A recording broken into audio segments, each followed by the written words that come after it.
mast. There's a support mast at the 80 to 160 break point on the east leg.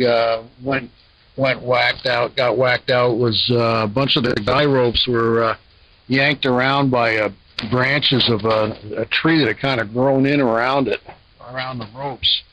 Big one of our river birches. These things, they shed branches like dogs in the winter. Dogs shedding hair in the winter, but then they grow them like crazy. The branches in the summer, and all these branches came in, and we spent the better part of a couple hours pruning this tree yesterday. I got pretty much all the lines clear, and I readjusted all of the guide lines and put the thing plumb again. Filled up the truck with brush from the things between just pruning with a little pruning pole and the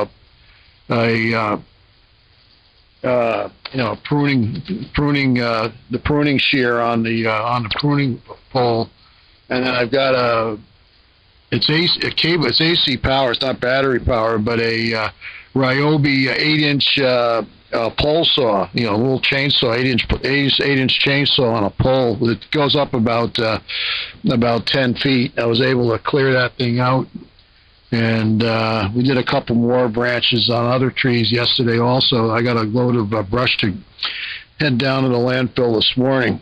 It's all tied off and tarp. Well, it's not tarp down, just tied down in the back of the truck right now. So. And man, the lawn came out good. Today, the tomato plants are coming out. They're pretty much pooped out, and we're not probably going to get any more new fruit. And most of it is, as soon as it starts to show any red color at all, the chipmunks and the rabbits and birds and stuff start, going at them. So we're going to take them in.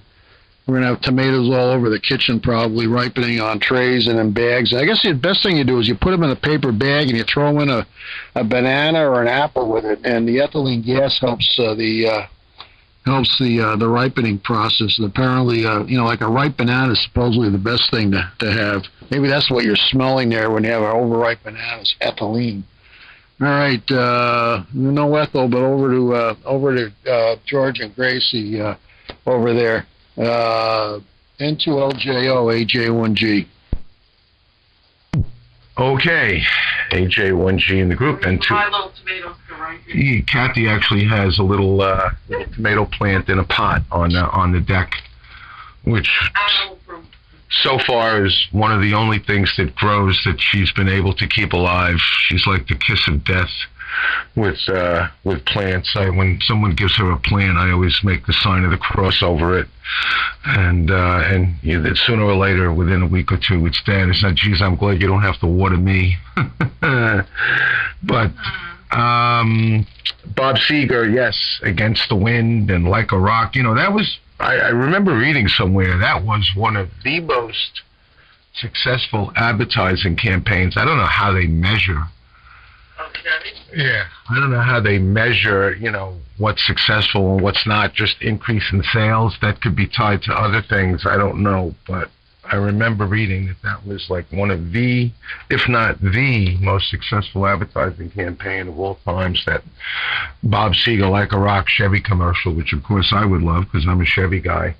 And I have a couple of vinyl LPs of his. I went to play my vinyl the other day, and the Technics SLD2 that I have, it would not sync. The speed would not sync. And it's not the pot. One time, I don't know, about 6 months ago, the pot was crunchy, and I sprayed it out, and fine, it would go to its normal speed.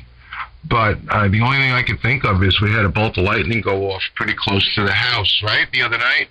Yeah, we got stuff. And maybe that it got a little static charge. It's right near the window too, where it is downstairs. So it disgusts me now. I got to take the turntable and figure out what's going on with it. And hopefully it's something that it's not obtainium that I can repair. I don't know. I don't even know if I can get a schematic. The schematics on that, they really, they keep all that, all those schematics for that classic audio gear tightly under wraps. You usually have to pay to get them. I have to hunt around for that though today and see if I can find the manual for the SLD2 turntable. Otherwise, I can't play vinyl unless I want to listen to Alvin and the Chipmunks. Well, you can take this turntable from up here. I'm not going to take my turntable from up here. Oh, we gotta use it. It's up here. I use it when you're not home. Because if I use it when you're home, I hear, hey, it's too loud. Turn that down. It's too loud. You're like a teenager. I know. I like to hear music. No, George. Hearing music and having it. Window on a hole is two different things. Okay. You just work too many parties with loud music. That's the problem. Yeah. K2XAM in the group N2LJO. And 2LJO, K2XAM. It's possible you've got a electrolytic that's failed out to some of this vintage gear. Anything is possible with it. I don't know if you tried throwing some more deoxit on the pot there, but maybe not. I've run into pots that you're continuously having to throw the deoxit on them, especially if an item sits and isn't used for a period of time. So just a couple of thoughts. And I don't know. I don't have any schematics for any turntables. I'm not even sure what my turntable is. I think it's a Technics Mark IV or something like that. Came out of a radio station. It's stored in a box. And about once a year, I end up dragging it out for about a week, and it goes up on the kitchen counter, which is the only spot in the entire house that's somewhat level. And it is the only place in the house that's level. And what I'll usually end up doing is taking a record that I want to hear, recording it onto a mini disc, and then burning a CD. There's plenty of records here that need to be gone through and have that done. But the time factor, there isn't a whole lot of time. And usually it's an ordeal to get that turntable out of where it's stored and then get it back to where it is stored. There's just a pile of stuff that needs to get moved. And there is a record I want to get transferred, but I've got to wait until I have 2 or 3 records that I want to do before I go through the ordeal of dragging that thing out. Well, probably doesn't help you out much with the whole turntable scenario. There, the egg didn't explode. I'm out of something to say. Might stay in here for one more, and I'm at 2 minutes and 25 seconds now, so the egg is safe. HA1G K2XAM.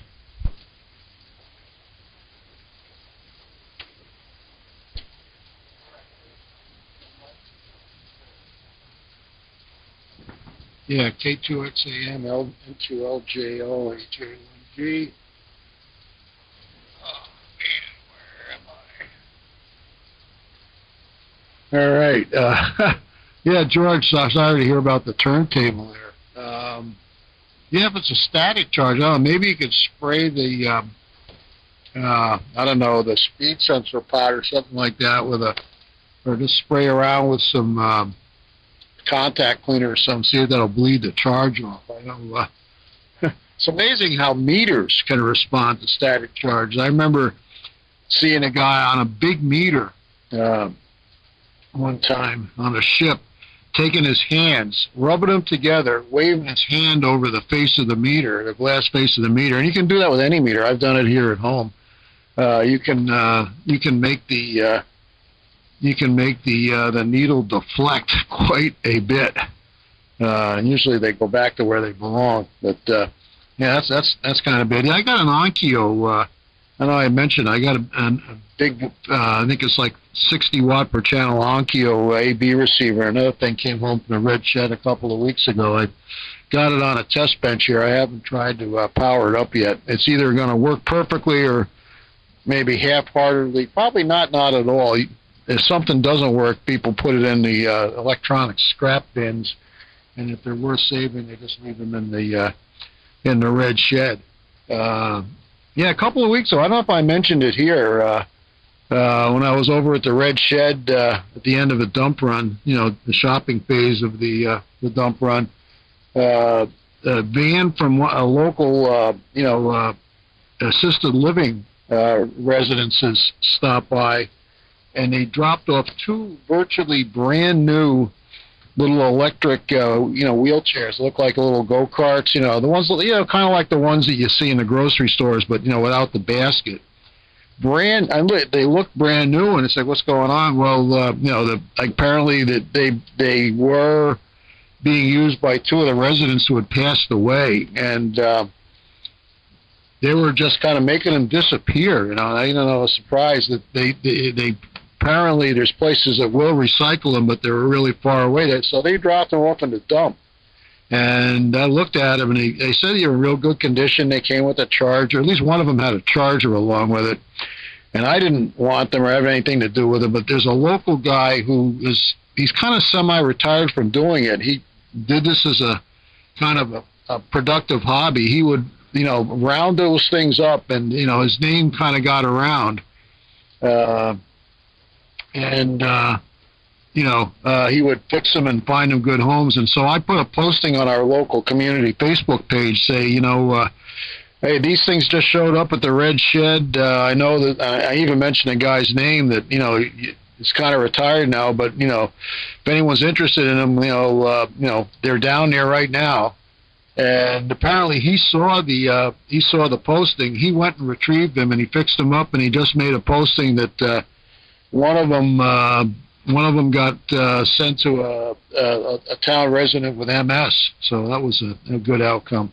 Anyhow, what else? I just sent you a post, George. You were talking about Alvin and the Chipmunks. I came across, I'm in the process of mailing it to you and Kevin, a link to I don't know if they preceded or they were a follow-up act to Alvin and Chipmunks. There was a bunch of jazz records by a group where the vocalists were called the Nutty Squirrels. And, they sound pretty much like Alvin and the Chipmunks. And I just sent you a link to one of their albums. If you want to drive Gracie crazy, you can put that on, I guess. N2LJO, AJ1G. AJ1G, N2LJO. I don't have to drive her crazy. She took that ride already. Yeah, I'm a regular ride, Alice.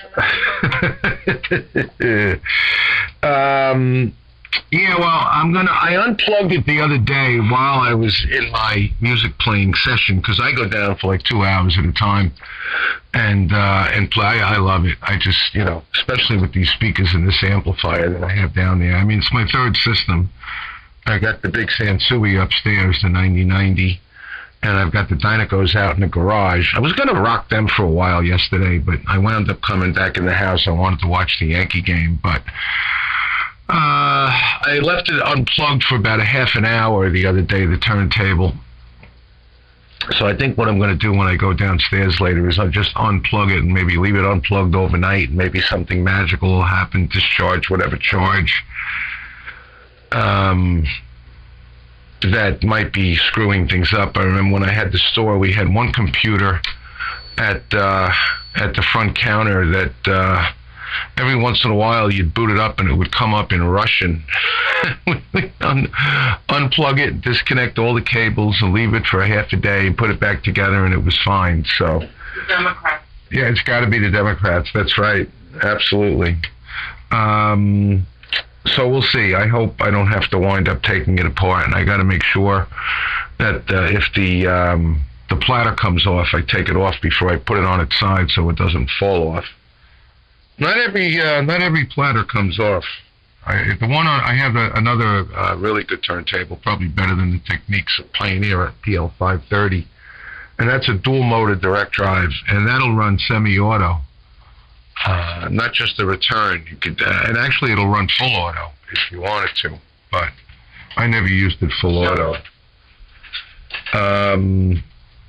But I hope I get this turntable straightened out, because after I got this big Pioneer amp from my friend Mark, who's a ham, KC2JGW, I got this turntable from him, and it had an AT100 cartridge, which is a really good cartridge, so I got a new stylus for it, and I bought all the gauges to get the tracking angle right, and the azimuth, the little mirror to do the azimuth, and the electronic scale to do the weight, and I got the anti-track set just right, and man, it was playing really sweet.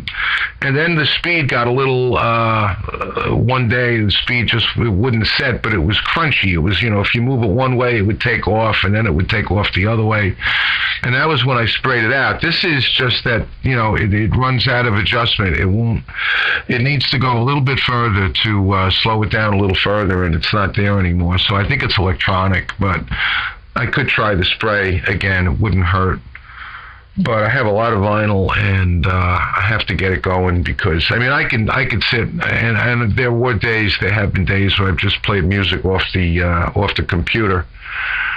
I had bought one of those little $89 mini computers from Amazon. It's like 5 inches by 5 inches by 1.5 inches tall, Windows 11. And I have a ton of music on that, and it's sitting right on top of the Pioneer and patched right in. But and I could play music off that for 2 hours and be happy. But I have vinyl that I want to play, so I'm gonna have to see if I could figure out what's going on. All right. Anyway, I'm gonna get out of here.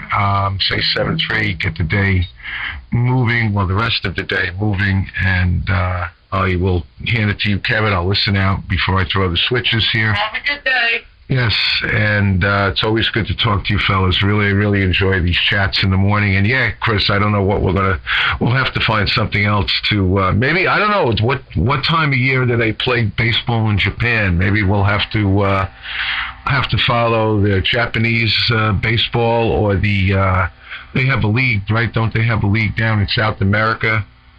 Where some of the players go in the winter to hone their skills, or when they're rehabbing. Maybe we might have to follow Cuban or Mexican baseball. I don't know.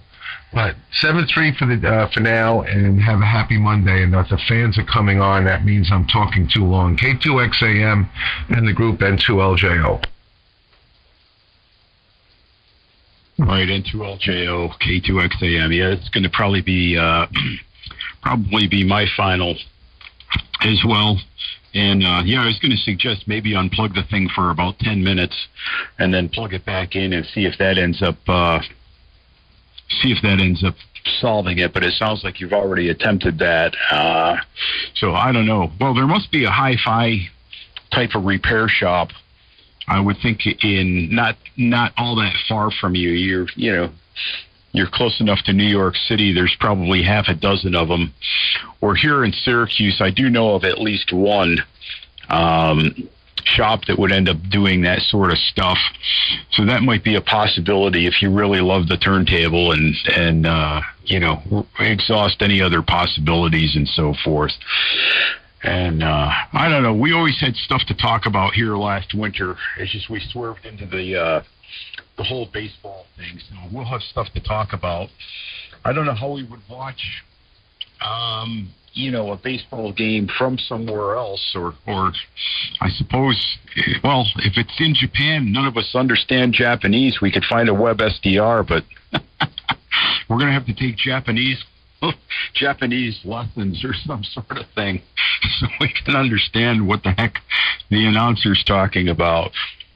We'll find stuff to talk about, probably usually snow and weather related, and so forth. And good morning to Kathy there. I think I forgot to say good morning to her. We got kind of swerved from sports talk into turntable talk here this morning. All right, I'll say 7-3. I'm going to sign and try to get my act together here and get my stuff packed up and head on down to the shop and get ready for another day of whatever it is I do there. I did a whole bunch of repairs last week, so I suppose I got to recheck all of those repairs and then put each individual one into a box and generate an invoice and try to collect some money, which has been quite an uphill battle of late. I think the economy ain't getting any better. Anyway, by the time I shut up, it'll be 2 minutes and 30 seconds. So 7-3 from K2XAM. Over to you, Chris. AJ1G, K2XAM 7-3 and signing.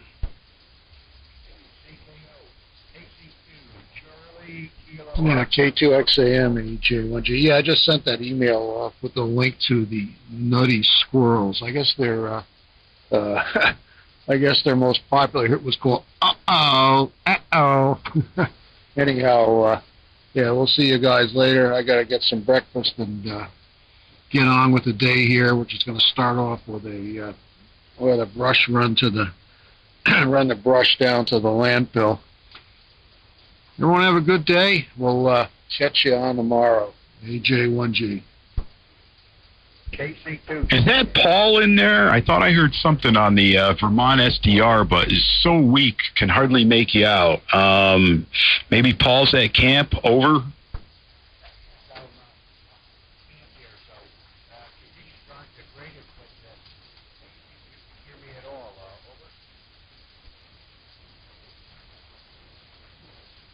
Yeah, I can see the carrier, but can't hear you. So anyways, Paul, if that is you, good morning. Hopefully we hear you on with a little more fire in the wire later on in the week. Anyway, enjoy the day. 7-3 K2XAM is going.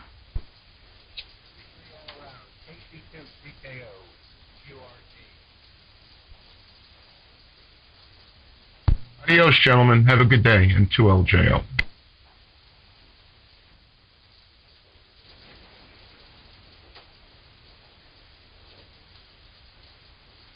Yeah, I think that might be Don, and I heard QRP at the end of his call.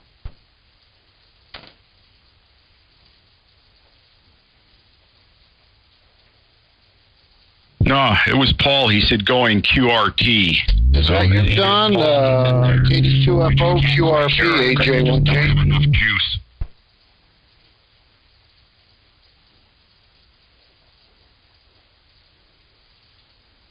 Yeah, I think we doubled Kevin. I'm pretty sure that was Don.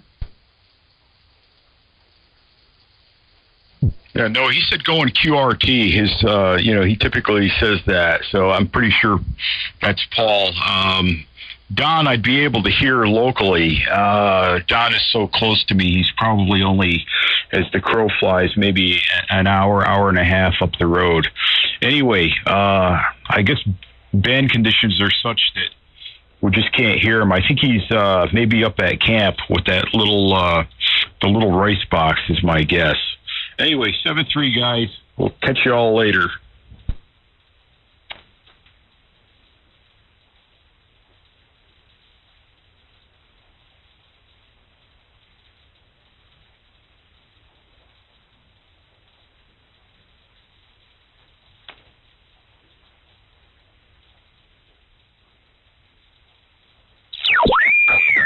But I could hear myself from San Francisco over in Iceland, no problem. It was an S5 or 6, but the noise was just about zero up there, Teddy, and you could tune in on the internet. I forgot if it was, I don't think it was a Kiwi at the time. This is like 8 years ago. But very good, yeah. Yeah, I think something like a loop kind of thing might work good for receiving, but that Array Solutions antenna was amazing. The noise went down, I'd say 4S units. The signals came up. And Teddy, with my AM receiver, the 390 I used to have, I could pick up 3 different stations on the same frequency on AM at night on the upper part of the band on the West Coast. And depending on the position of that switchable Array Solutions loop antenna. It had an 8-position switch, and it would transmit the voltage over the 75 ohm coax. And it had 35 dB front to side and front to back. Pretty amazing antenna, and a small footprint. Anyway, and okay, on your, I think you said your daughter was visiting you. That sounds good. Back over to you. K1QAR, W2, good old radio. W2GOR, K1QAR. Yep. Yeah, she's waiting at the train station and just got a text in Ireland. And it says in Irish, look both ways. And you might get run over by a streetcar. Yeah, she took the red eye. Like I say, she took off at 7 p.m., stopped in Iceland. Remember the old Lawfleet Air back in the day, $175 round trip to Europe back in the 70s on those 4-engine prop planes? I don't know if you ever took advantage of that. $175. Of course, $175 in the 1970s would be about, I think about what she. Actually, it would be more expensive than even Aer Lingus going over to Ireland or Europe. Of course, these guys went. They'd stop in Iceland and then they go to that little tiny country over there with a huge deep valley. Cute country. Anyway, yeah, she's every summer she comes over for a month.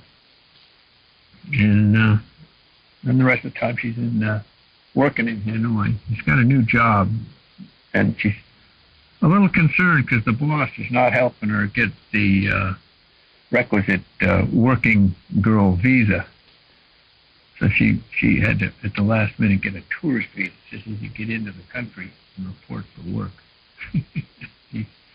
Bureaucracy. Anyway.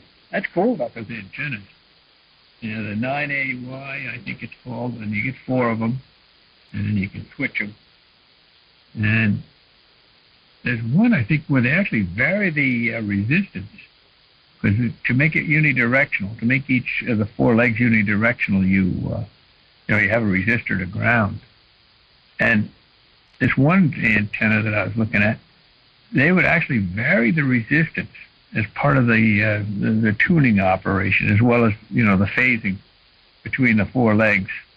And I think they had 8 different directions, and it was, that's pretty effective. And I imagine you could tailor that for HF as well as the broadcast band. Yeah, there are some great receive antennas out there. I messing with the second magnetic loop. And keep things simple. I just tune it parasitically, and it does interact. And I can knock about 30 dB. I'll get a broadcast station at up at 15 megs, and I can knock 30 dB off its signal if I get just by swinging the tuning on the parasitic antenna.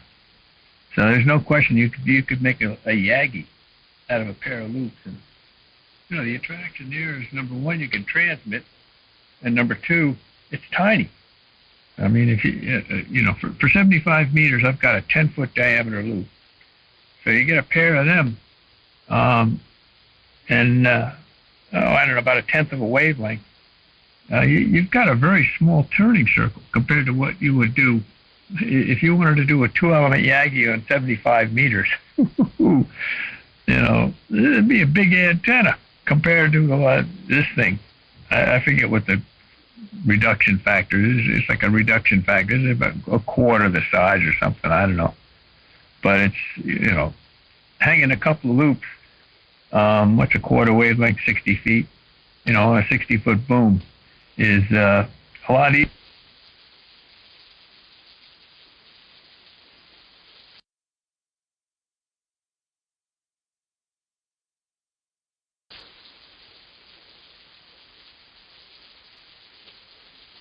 Copper tubing.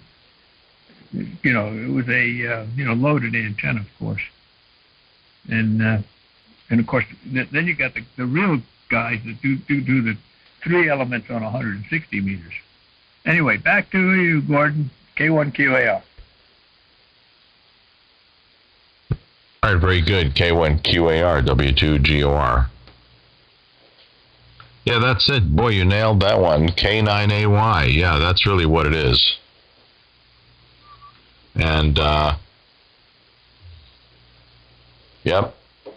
Array Solutions made it. One guy makes the combiner in the Midwest somewhere, and then Jay puts them together down there. I haven't talked to Jay in a while. Great guy and really good RF engineer.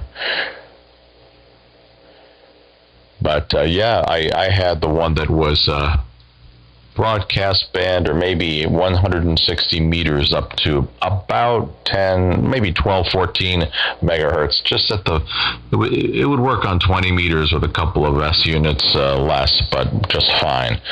Unbelievable. I mean, you couldn't really use it with Skywave because it would keep switching with the selective fading. But on the broadcast band, for the most part, you could just null out a station. It was great. That and the 390 was a great station. So we'll look into something like that. And yeah, that loop sounds interesting. I still have the combiner somewhere. Just a lot of moves. We got a hum in here. I don't know if you're hearing it. I got to find out where that is. It's, tweaking a new station. What can I say? But that QTH that I had that you came to, I appreciate how quiet that was in terms of receive now.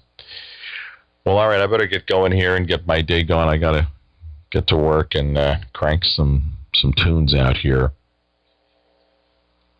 Good to hear you, and hope you're feeling good and okay on your daughter. That's a pretty cool assignment out there, what she's doing. So hope they treat her well. And there's some good towns out here. You've got Glen Rock and, of course, Paramus, but Glen Rock and Ridgewood and Fairlawn. There's some nice towns out here with some really interesting restaurants, I have to say. All kinds of food here. Don't love the traffic and the inability to make a U-turn. Teddy, back to you. Say 7-3 after your final. W2GOR. Great to hear you. WB2CAU. Hey, there he is, CAU. Yeah, Gordo, it's the fades are coming in, so I think it's about time to say the 73. CAU, say bye-bye to the nice man. Yeah, Gordon, are you really signing out, or are you going to hang out for a few more minutes? Oh, a few more minutes, but, we're getting close to the end of the string. Go ahead. No, I'm talking to Gordon.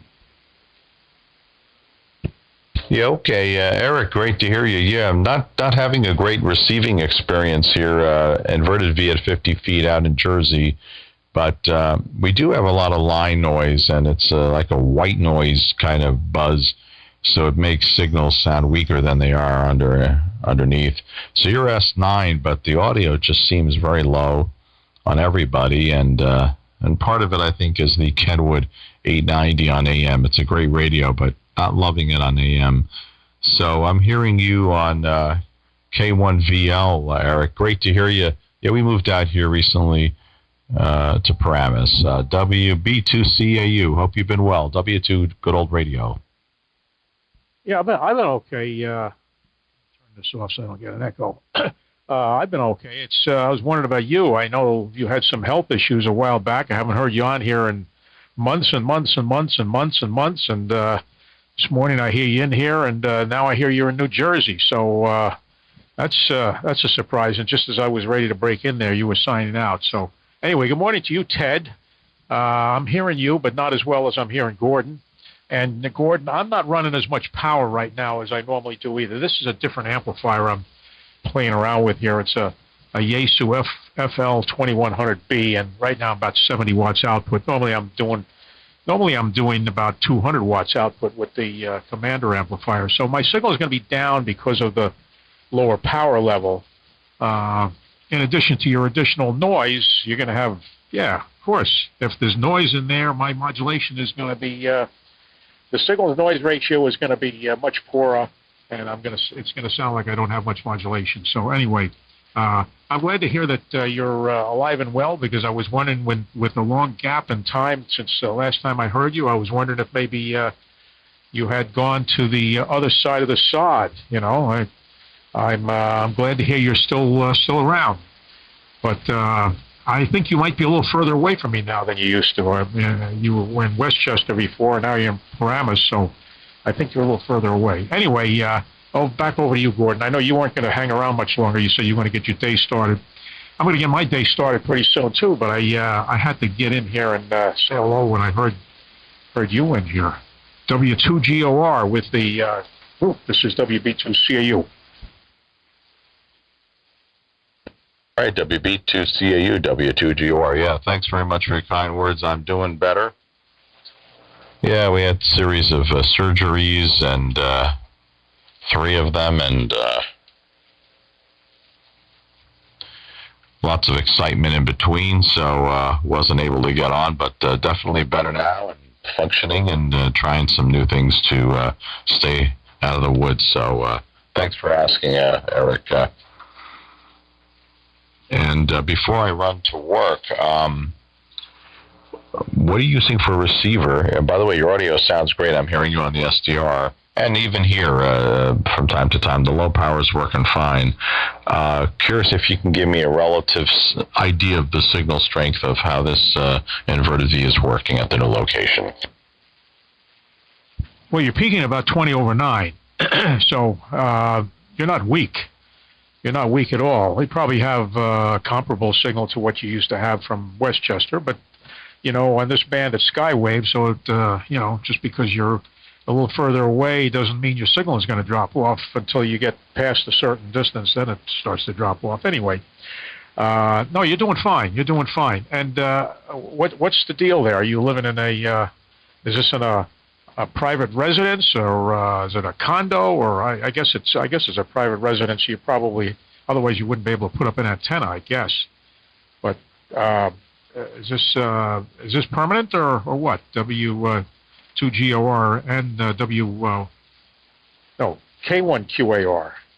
This WB2CAU. All right, very good. With Teddy hanging in there. Teddy, I think, was going to sign too. Don't want to keep him, but yeah, we're renting out here for a couple of years, house to see how it goes. You know, it's been going pretty well, and this way, my better half and I are a lot closer too. So that's a good thing. It used to be an hour to get together. Now it's 1 minute and 47 seconds, Eric. You mean you're not cohabitating with the YL? No, not yet. We're talking about it. We have some, she has a kid, and it's a long story, but right now this is working. Okay. I just assumed that you two were together on a, you know, in the same residence, but okay. Well, hey, it is what it is. Anyway, I don't want to leave Ted out of this, and I know both of you guys were ready to sign, and I'm, you know, I kind of busted in on your QSO about loop antennas and everything. Of course, that's Ted's favorite topic because he's the expert on loop antennas. So let me turn it up to Ted and see if he has anything to say before Gordon signs out again. And before I leave, the only reason I'd be leaving if there's nobody else left to talk to, K1QAR and the group WB2CAU. Drag my feet in case someone else wants to chime in.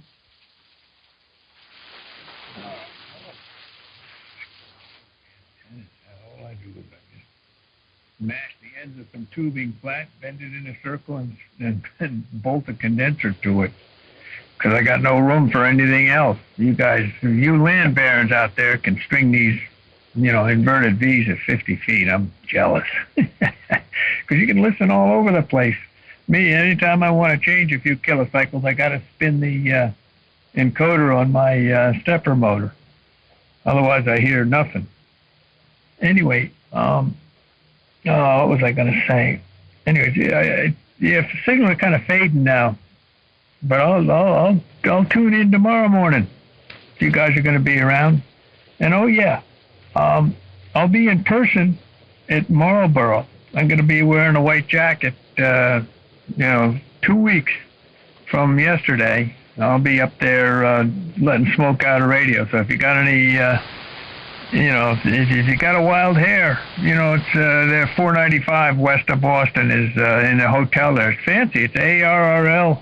I think it's a New England convention. They call it the Ham Expo.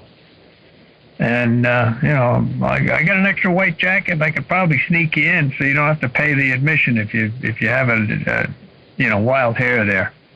Over to you, Gordo. I'm gonna listen out because signals are getting a little raunchy. Go ahead. Okay. All right, on the raunchy signals, W2GOR. Great to hear you, Teddy. And, yeah, Eric, her daughter has Down syndrome and autism, so she's having a problem. Her daughter's having a problem with anybody being there. Very tough situation. Great lady to weather that storm so graciously. That alone is a great story. So, I tried going there a few days ago, and it didn't go too well. She'll run to her mother and, only mommy, no Gordon. Gordon, go away. So, that's going to cost me a couple of grand a month, Eric. Over. Wow. Okay. Well, as long as you have a place to put up an antenna, that's the important thing. Ted is fading out on my local receiver. I can hear him fine on the web SDR, but on the local receiver, he's down into my noise level at this point. So the band is changing here as we get into later hours of the morning. But you're still holding up, Gordon. You're still like 20 over 9 on peaks. It does fade up and down a little bit, but you're never down by the noise. So you got a good antenna there. What is? I think you asked me what I was using here for equipment. I'm using the same old equipment I'm always using. It's the Anon 100, except I'm using a different amplifier, and it's just playing around with this thing is something I picked up at a Hamfest a couple months back, and I fixed the thing up and got the thing looking like brand new, working like brand new, except it doesn't like to operate on AM because of the duty cycle. It gets very hot, so I have additional cooling on top of this thing right now that's sucking out some of the hot air out of the amplifier, and hopefully it's going to hold up. Apparently, this particular amplifier, it's a Yaesu FL2100B. It's not designed for AM service. The fans in there are fine for single sideband, low duty cycle, but for AM, not so much. So I have it dialed back. I could probably crank it up a little bit more, but I'm not going to do that because I'm monitoring the temperature also.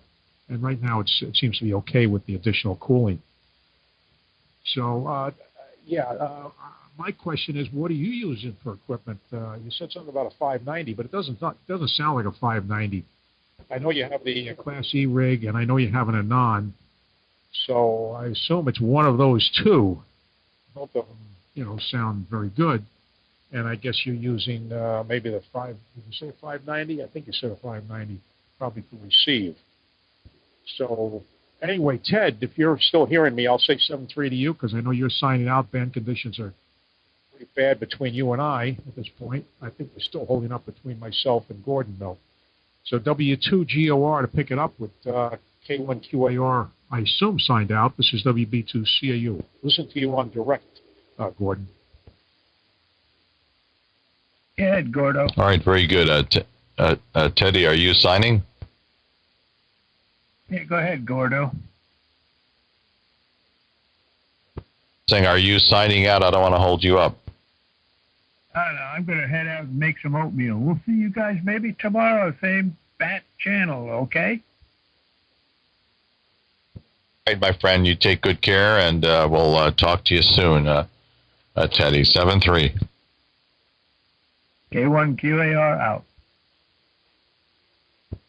All right. Yep. Sometimes I talk to Teddy up on 60 meters. By the way, which is pretty cool. Yeah, we're using the TS590 for receive only here. We had the that little box. What do you call it? I can't remember now. The little SDR box. But I can't find it in the move. We mixed up a few boxes, the person that helped me with the move and all that. So I used the Kenwood, and that was the first thing I had on sideband with 100 watts with a crappy antenna up at 10 feet. So this is W2GOR for identification. And so we're using the E-Rig here. Don't have the Anon or the Flex, so we sized down the ham shack a little bit before the move. But yeah, the Kenwood's a great radio. I like it on AM transmit and sideband AM and transmit and receive, but with this noise, it's not handling it too well. It's interesting, Eric, the noise dropped down to S4 or 5, so now your S9 signal has much more audio. And sometimes it's unbearable. So yeah, the SDRs help, and I'm going to put up some kind of loop antenna like the 9AY that Teddy was talking about. I used to have one of those. I still have the combiner. So that would be really cool. I don't know if you know about those 9AY loops, but they're amazing. So we will definitely work on that. Hey, Timtron. Have to run to work here. So 7-3 to you, Teddy, if you sign there, and Eric, great to hear you. And let me see if there was a breaking station there I heard on the SDR, and then I'm going to run here. W2GOR. Great to hear you guys. Timtron. Well, let me sign out with you there, Gordon. I didn't hear Timtron. I'd probably be able to hear him if I switch over to the web SDR. He might not hear me because I'm running less power than normal. But anyway, good to hear you in there, Gordon. No, I'm not familiar with the 9AY loop. And I don't know why you would need that, because whatever you're using now is probably going to be better than the loop. The loop is a compromised antenna. I mean, it's a smaller antenna, and you're going to have less signal. Probably it's pretty good considering its size, but if I had to choose between the two, I would take an inverted V or a dipole over a loop any day. I mean, Ted always had a stronger signal when he was at the Faraday cage with the dipole. And now with him being at a place where he can't have a full-size dipole up, he's using a loop, and his signal is not as strong as it used to be. So what can I say? It's a compromised antenna. They work, but not as good as an old-fashioned dipole. All right, I'll sign with you. Maybe Tim is hearing me, but maybe not. Who knows? I can always go up to another band, I guess. If Timmy wants to go up to 40 meters, I could do that, maybe. But who knows if he's even hearing me. So anyway, 7-3, Gordon. Good to hear you in there. And 7-3 again, Ted. This is WB2CAU signing and listening. Okay, I didn't hear Timmy in there. The receive is pretty bad here. Yeah, just for receive, I was saying for receive antenna, we have loud noise from the power line, sometimes S9 here. We just moved here, so there's a K9AY or W9AY 4-element loop antenna, which is switchable. It's 4 delta loops 90 degrees apart with a combiner and a delay line, and it's I have one. I just have to reassemble it, and it can drop the man-made noise literally 4, sometimes 5 S units, and bring up the receiver way better than any dipole. It's an amazing antenna, Eric. We'll talk about it next time, but it's an 8-position switch, and I was able to pull out signals that I never even heard before. So, but it's going to take up a little real estate, and we're limited here with space. So I know Christine doesn't want to have this monstrosity of an antenna in the little bit of a backyard. She's planting nice flowers and everything. I don't think that's going to go real well. Anyway, Eric, good to hear you too. Got to run to work. 73. All the best. And Timmy, if you're in there, a quick hello to you. Wait a minute. Don't you have an Anon, Gordon? Yeah, we used to. We used to have an Anon and a Flex. We sized down the station to the E-Rig and the Kenwood. Oh, you don't have it anymore. Okay, because I was going to suggest, I didn't know which model you had, but some of the models you're able to do a phasing on the receiver if you have a second antenna, and you can phase out the source of noise. I can't do it with this one. This is a 100, but I know that the 200 you could do it, and the newer generation, the G2s and the I guess the 7000 and so forth, you can do that. So that would be an option. But if you don't have it anymore, well, that's the end of that story. Okay, catch you later. Sorry to hear that you got rid of the Anod. This WB2CAU. Yeah, I know. It was a good radio. Yeah, it had the two receivers, the two converters. So I've used that joystick MFJ type thing. It works. The problem with the noise here is I think it's from multiple directions. But you're right. I could probably get a little bit of a null there. It's a good point. All right, I'll talk to you later. And Timmy, are you in fact in there? I didn't hear you.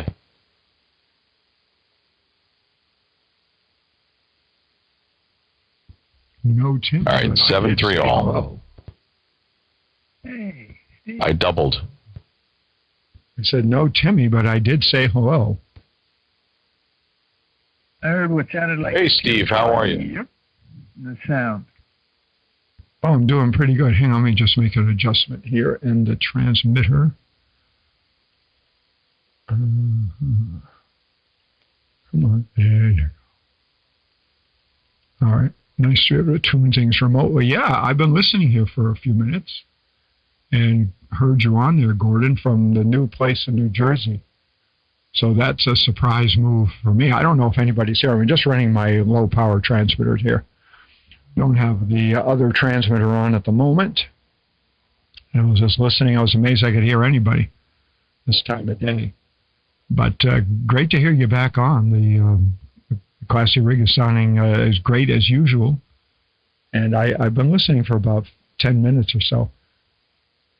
I was doing some stuff here. Finally fired up.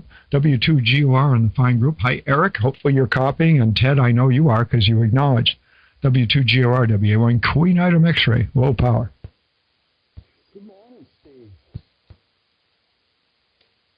All right. Someone else said good morning there. I was hoping something was different because your signal was not the QAX I know. I'm hearing you a little bit direct, but we have an S7 line noise here. We're fine on the STR. Hey, before I run, Steve, good to hear you. We'll talk. We'll catch up. And real quick, relatively speaking, how is this antenna working in terms of signal strength? Well, the band is terrible, so it's very hard to tell. Let me see if I can see Eric. Why don't I look at Eric's signal, too? Eric, please. Yeah, well, my power is down right now, Steve. I hear you fine. I'm only running 70 watts, which is like a third of what I normally run. Okay, well, Gordon, your signal's about 5 dB stronger than Eric's. I think you're coming from a similar direction there, New Jersey and Long Island, so I'd say it's working. The band is terrible, but, I mean, the antenna appears to be, working reasonably. Yeah, I think it's decent. It's an inverted V up around 45 or 50 feet. All right, very good, Steve. Steve, hope everybody's well, and guess you're up north here. Yeah, he's south, southeast, I'm south, southwest, but yeah, not too different. And someone else said good morning. Got to run to work here. Bye, everybody. Have a great day. W2GOR, always a pleasure.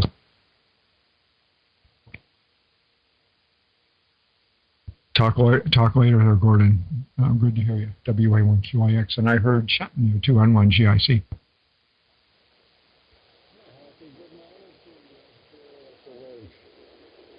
And I hope all is well. I did change some stuff here, so I'm not sure. I'm going to do this. fix it. So just wanted to say good morning. I just see an unmodulated carrier in there.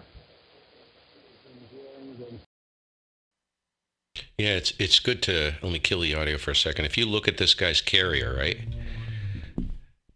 They're going to comment on it. His carrier is like way up here and his audio is way down here, very low modulation.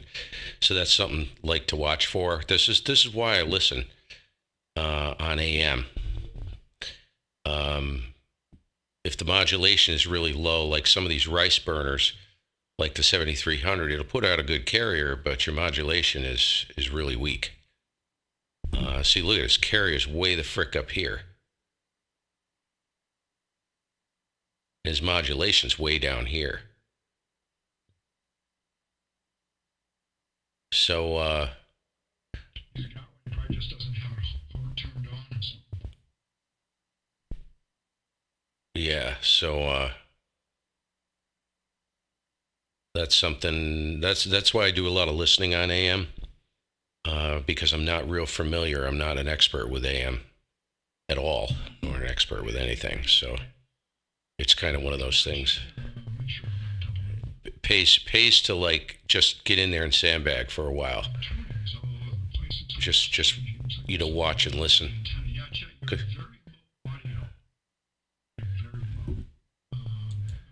Because it's very different.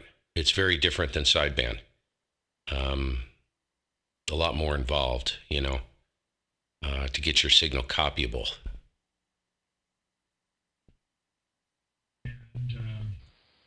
I'll call you later. I'm not going to stay in here too long myself. Gordon, it's just great to hear you in here. So we'll catch up. I'd like to find out more about what's going on there. And Eric, yeah, I'm not running the usual power, but the band is terrible. I mean, this time of day, it's a surprise it's working at all. You all ready to go? All right, I'm going to sign here also because Eliza's going to play pickleball with the beginners group, and I'm going to go play pickleball with the advanced group. So, but we're both playing at the same time, but at different places. Let me see. I'm not sure who to turn this over to. Maybe back to you there, Eric. WB2CAU in the group, WA1QIX.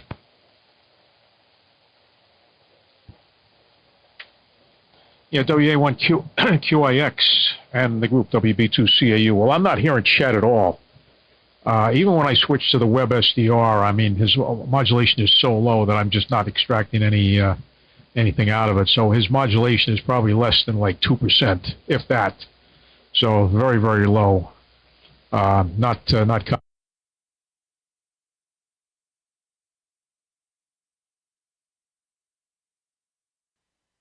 The other thing I wanted to mention was if you notice, if you have a spectrum available and you notice the energy in the AM area, so let me move this on some of these stations, right?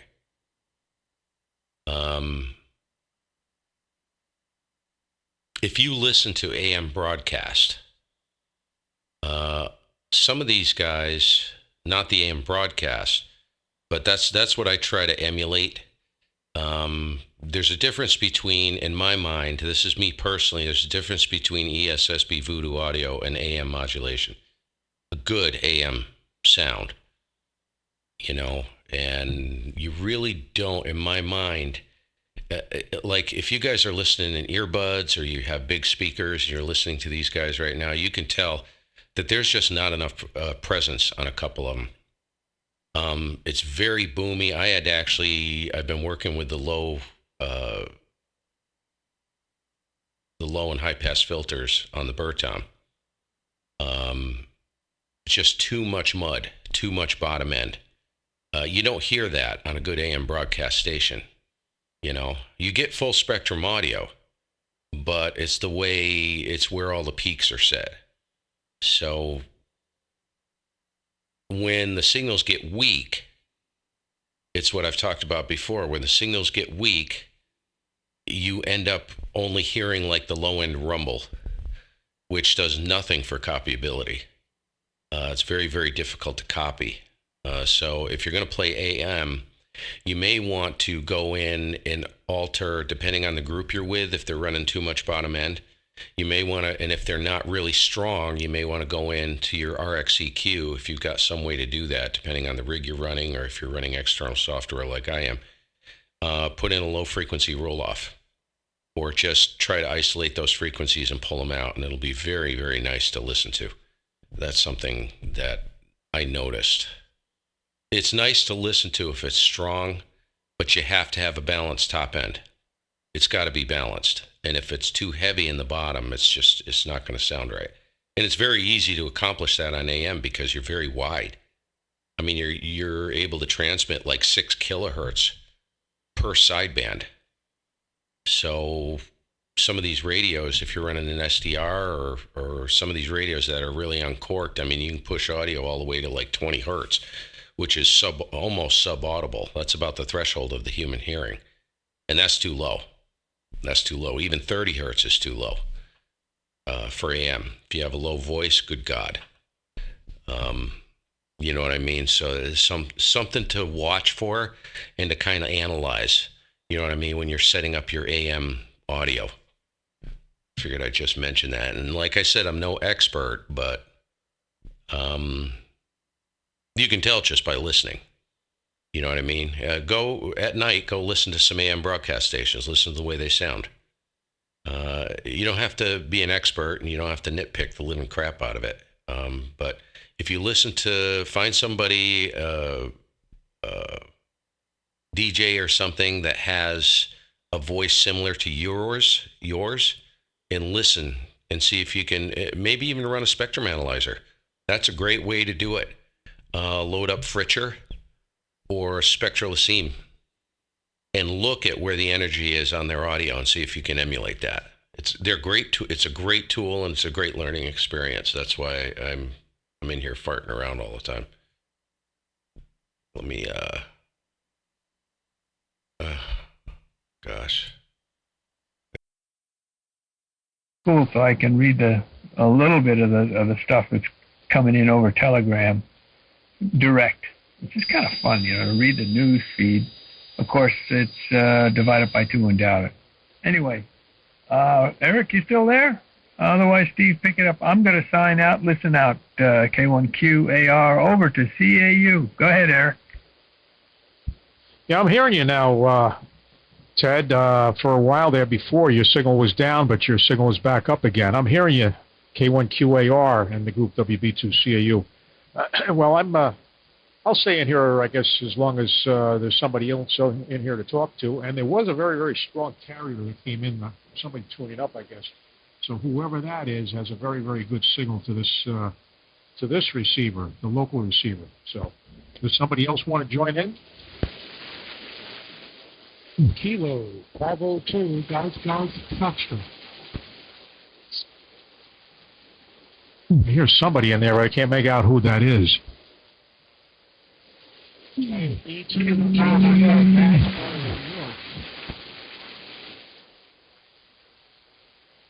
Yeah, I'm not hearing. I'm not really able to hear who that other station is. I see the carrier, but I'm not getting any recoverable audio. I hear a little bit of audio, but I can't recover enough to hear what they're saying. So sorry to say that whoever that is probably is. You're probably hearing whoever that is, Ted. So why don't you pick it up with that station, and I'll slide out of here and go make my breakfast. So K1QAR and anybody else left in here, Steve, 7-3 to you. Good to hear you in here this morning. This is WB2CAU. I think I'm going to go into listening mode.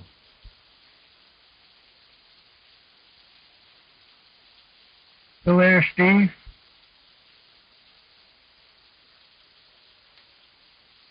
He's going to play that pickleball.